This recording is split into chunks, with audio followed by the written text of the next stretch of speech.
Magandang oras mga kababayan, mga ka-Golden Boy. Meron tayong bagong update ngayon sa nangyayari sa Iran. Amerika versus Iran. Merong pinadala si Donald Trump na pangwakas sa atake. Ito yung kanilang nuclear submarine na pinakamalakas. Ito yung Ohio class nuclear submarine. Ohio class nuclear submarine. At ito'y nakadeploy na ito sa Mediterranean Sea, sa Gibraltar. Mediterranean, sa Red Sea. Malapit na yan. Malapit na yan dyan sa Gulf of Oman. Kaya eto na. Isa na namang grabe ang submarino na ito kasi merong daladalang nuclear warheads yan, nuclear missiles, at pwede siyang mag-launch ng nuclear attack galing sa karagatan lamang. At hindi yan nakikita, di ba? Alam naman natin na wala ng submarino ang Iran, ubos na. Kaya paano nila ma-counter itong submarino ng Amerika? Ngayon ang tanong, bakit pinakita ito, pinaalam at inanunsyo ni Trump? Ito'y para intimidating factor sa Iran. Pandagdag intimidasyon sa Iran ang paglitaw ng powerful submarine ng Amerika, ang Ohio class nuclear powered submarine. So ito ang ating mga kaibigan sa Fire Post Indian Channel, atin pakinggan. The most powerful assets in the US Navy. They can carry nuclear missiles and can stay hidden underwater for months, which is why this announcement is so unusual. The timing matters. The truce between Washington and Tehran is under strain. Trump has rejected Iran's latest proposal, and Tehran is warning it could expand its nuclear program. So is Washington trying to send a message to Iran? And why reveal the location of such a sensitive military asset? Here's the report. For decades, nuclear submarines were designed to do one thing above all else: stay invisible, hide deep underwater, far from satellites, far from radar, and far from public view. But this week, the Pentagon did something unusual. It revealed the location of one of America's most secretive nuclear submarines, Okay, so ito nga right ang in the middle of a pinagtataka ng collapsing Iran karamihan. ceasefire. Ito'y very secretive submarine ito eh. Talagang nakatago ito na submarine ng Amerika at hindi sinasabi kung saan yan nakadeploy. Kasi every month lang yan lumalabas sa dagat. Every month. Ang pag-ahon sa dagat niyan. Kasi nuclear power siya, hindi niya kailangan ng fuel, kundi nuclear lamang. Kaya instead na itago ang location, ay sinabi ni Trump para malaman ng Iran na malapit lang sa kanila ang submarino na ito na may daladalang nuclear na bomba. Kaya sino bang hindi matatakot diyan? Di ba malapit na sa iyo, malapit na sa bansa mo yung submarino. Kaya sinabi ni Trump sa media kung saan nandyan naka-standby ang submarino na yan. At kahit yan galing sa Red Sea, parang aabot na yata ang missile doon sa sa Iran. Kahit yan lang sa Red Sea atake ang submarino na ito. Okay, balik tayo sa Fire Post. The US Navy confirmed that an Ohio-class ballistic missile submarine arrived in Gibraltar on Sunday.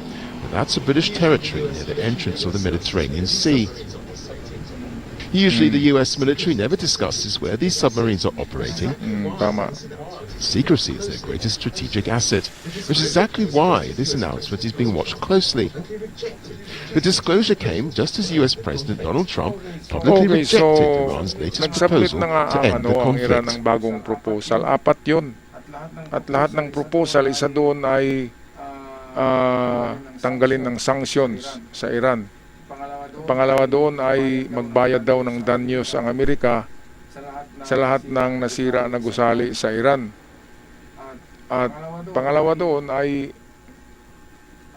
huwag pakialaman ang kanilang nuclear program. Kaya yung isa nakalimutan ko.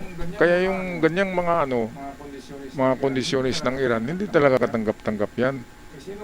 Sino ba namang magbabayad ng gera? Di ba? Gera eh. tapos pagbayarin mo ang Amerika, okay lang kung ang Iran ang nanalo sa gera.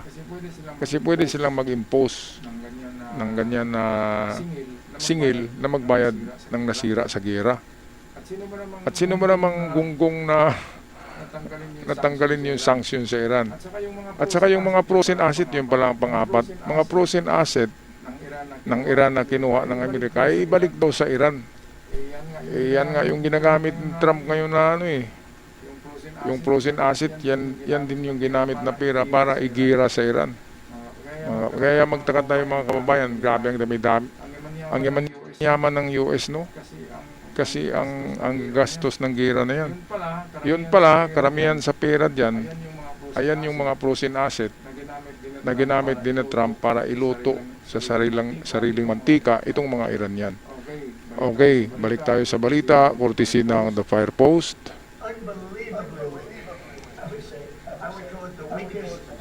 Unbelievably weak.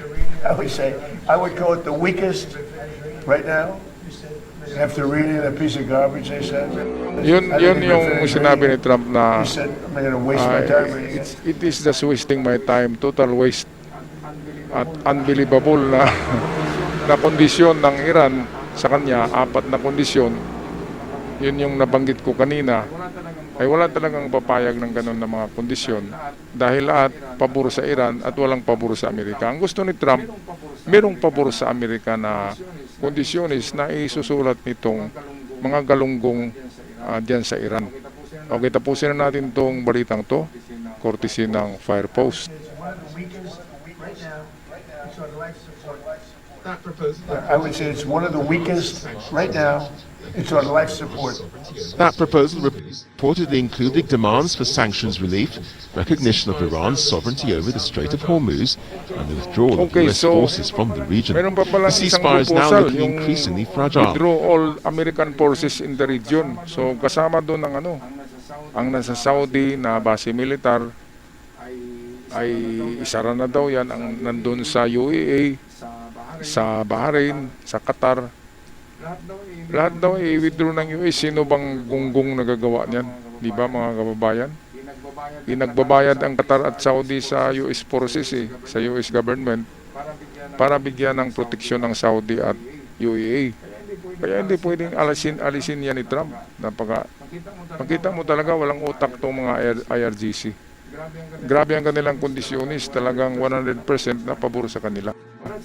Oras, anong masasabi niyo dito mga kababayan sa paglitaw ng Ohio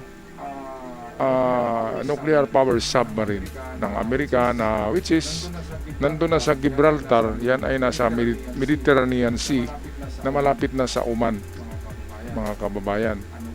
Ano kayang plano ni Donald Trump? Totoo ba na inyok niya ang Iran? Targetin ng isang nuclear bomb? Well, malaman natin yan, di ba?